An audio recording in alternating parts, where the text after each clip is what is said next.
التونسية بين معلول والكوكي وكلاهما نبيل. الانطلاقة كانت بانتصار للفريقين. ترجي في رادس فاز على المريخ السوداني 1-0. هدف في اللحظات الأخيرة عن طريق توغاي.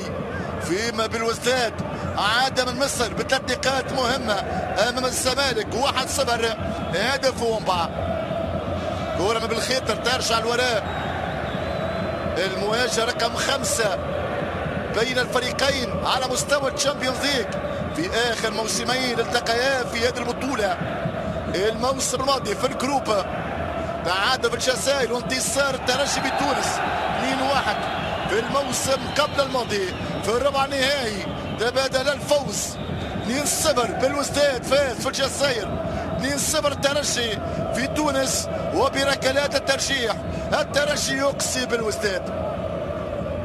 كرة ثابتة لالي صالح الفريق الجزائري.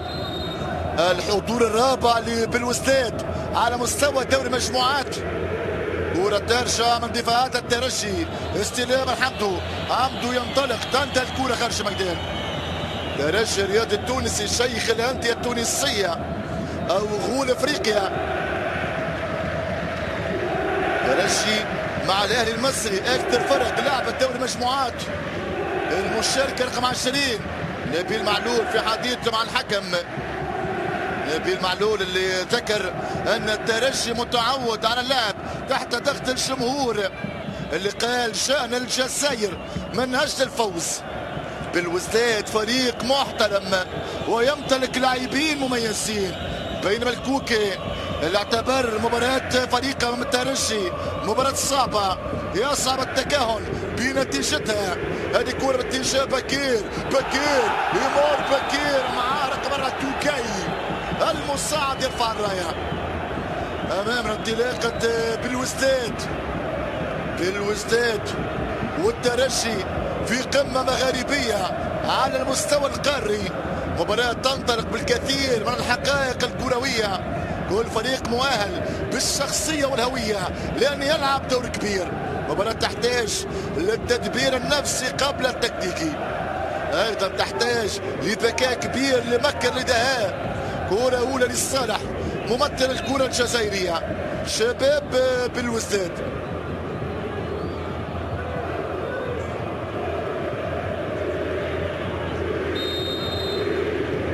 كرة تلعب على حدود منطقة جزاء الترجي بالخيطر، التسديد لكن بعيد على بن شلبية. ضربة مرمى لصالح الترجي. الفريق اللي عنده ارقام مرعبة.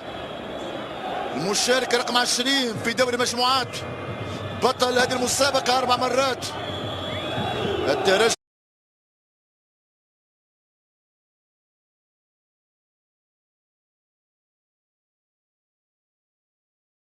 في 2011 2017 2019 و2022.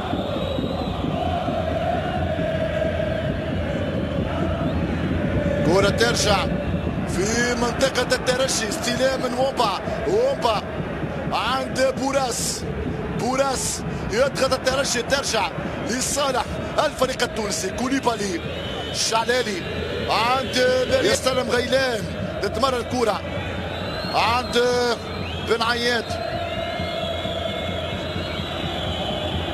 غيلان يلقى الكرة في العمق باتجاه حمدو يسدد خطيرة المحاولة. أول تهديد بأول مناورة لفريق الترجي الاسبيرونس في أول كرة من خلال تحرك ممتاز لحمدو.